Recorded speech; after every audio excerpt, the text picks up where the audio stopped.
What I've just witnessed in this court today in Coventry, it's unbelievable.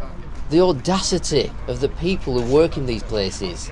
You only need to ask a simple question and they shout down at you. They talk down at you. They think they are above everybody else. But they need reminding. These courts belong to the people.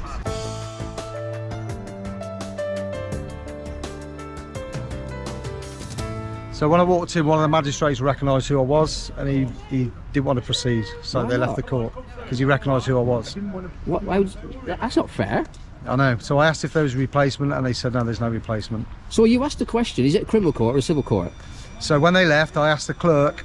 I've been led to believe that this isn't a criminal or a civil court, and that it's the council's court. They've hired the court, and then she said no, it's a criminal court. So then I said, well, if it's a criminal court dealing with a civil debt, you know, with a claim of debt, and she turned around and says, I'm not answering any questions. Want to go away from here, I'll ask for the DSARs and the Freedom of Information requests off these for the information, who the clerk was. Because when you walk into the court, the genuine courts have all the JP's names on the top. This court 3, which is the council's court, which has been confirmed even by the staff inside that it's the council's court, they hire it. Okay, there was no disclosure of who the JPs are. But obviously I knew the JP when I walked in, and that's why they don't want to be held accountable for their corruption.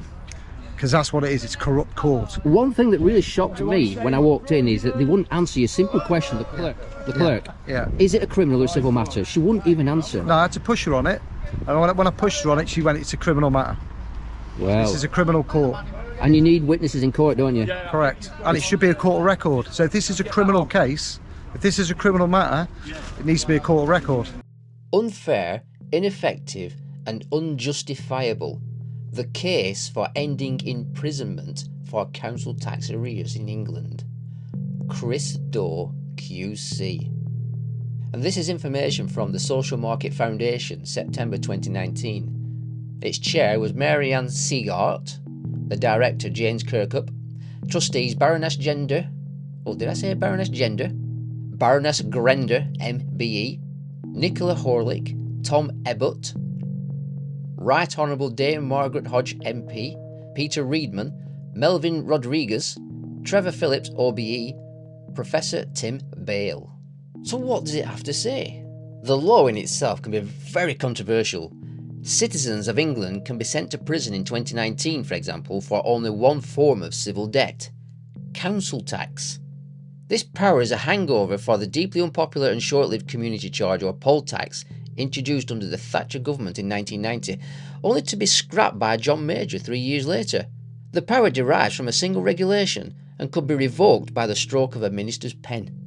Regulation 47 of the Council Tax Regulations 1992. Section 47 says this: where a billing authority has sought to levy an amount by distress under Regulation 45, the debtor is an individual who has attained the age of 18 years, and the person making the distress reports to the authority that he was unable, for whatever reason, to find any or sufficient goods of the debtor on which to levy the amount. The authority may apply to a magistrate's court for the issue of a warrant committing the debtor to prison. The maximum period of commitment to prison is 3 months. England is now the only UK nation which retains this draconian enforcement power in relation to council tax. In fact, I have been unable to identify a single country in Europe which sends people to prison for a civil debt imposed by the state in the form of a local tax. It is also the only civil debt in the UK which can result in imprisonment. The law does not apply to electricity, gas, water rates, only council tax. Those other bills are purely civil debts for which imprisonment could never be imposed. So, for a civil debt in council tax, it's viewed as a criminal matter. But it's yet a civil debt. So I did my research, and yes, they are a business. Okay, they're a private corporation. I've not got a contract with these people. Okay, they send out a demand, which is a bill, and it's not even a proper bill. They're against. I've got down some like 15 statute laws that they're in violation of, which is what I was here today to evidence. Let's have a look at the Local Government Association, Enterprising Councils. It's interesting because down here we've got what is an enterprising council. Well, every council is an enterprising council in one way or another. The Localism Act 2011 introduces a new General Power of Competence, GPC, which explicitly gives councils the power to do anything that an individual can do which is not expressly prohibited by other legislation. This activity can include charging, or it can be undertaken for a commercial purpose, and could be aimed at benefiting the authority, the area, or its local communities. By giving councils the flexibility to act in their own financial interest, the GPC will allow councils to do more than was previously sanctioned under wellbeing powers. This is available online, and as a guide it will focus on councils, on how they are working with other public bodies, can be enterprising by increasingly trading and charging.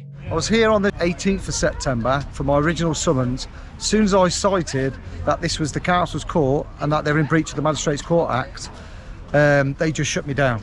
They adjourned it and asked me to put in a 4-page summary evidence, which I have done.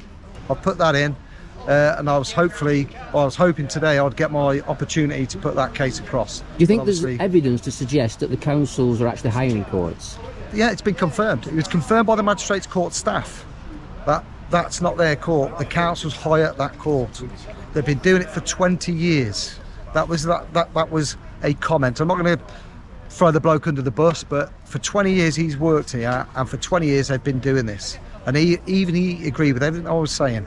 Okay, it's a kangaroo court. It's not a real court. It's not a court of justice, and I wouldn't have got justice today in there. I actually saw that she actually called for security, and the security came in on the clerk's orders. Yeah. But I approached the security and advised him there was no breach of the peace here. No. And then the security stood down and watched. Yeah. I'd like to thank that security officer. Yeah. I think he did a good job. Everybody here today remained peaceful, didn't get involved, and we were accused by the clerk of being agitating.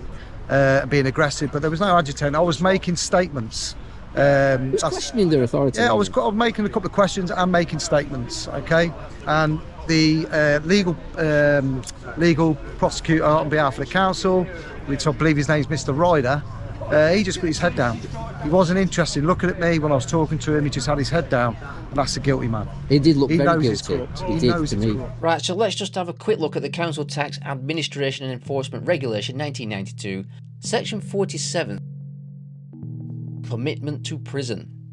If, and only if, the court is of the opinion that his failure is due to his willful refusal of culpable neglect, it may, if it thinks fit, issue a warrant of commitment against the debtor, or fix a term of imprisonment and postpone the issue of the warrant until such time and on such conditions, if any, as the court thinks just. So what does that mean? I've no idea. I'm not legally trained. I'm just reading the legislation. But it looks like to me, if you willfully refuse to pay, or by culpable neglect, there are the options against you. So what is willful refusal? Well, I have no idea. I'm not legally trained. But if you're refusing to do something willfully, is it the same as asking questions and expecting reasonable responses from your counsel? But when the counsel ignore your letters and ignore the fact that you're only asking questions, what happens to people if they ask questions on the basis of, I'm holding back on my payments until you answer my questions?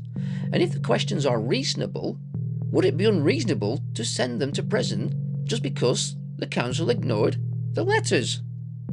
The council have nothing but contempt for people who ask questions. And that's my opinion. People come from Derby, from Nottingham, and it's great to see people coming down and supporting. The more people that do this, the more people that challenge the council, you're never going to go to prison, but we need to challenge the council and stop these corrupt people, because the money isn't going where they're saying it's going. Okay, we're funding wars. That's what we're doing. We're funding wars. It's not going where it should do, which is to local services. Okay, so the more people that do this, challenge the council, it's going to stop.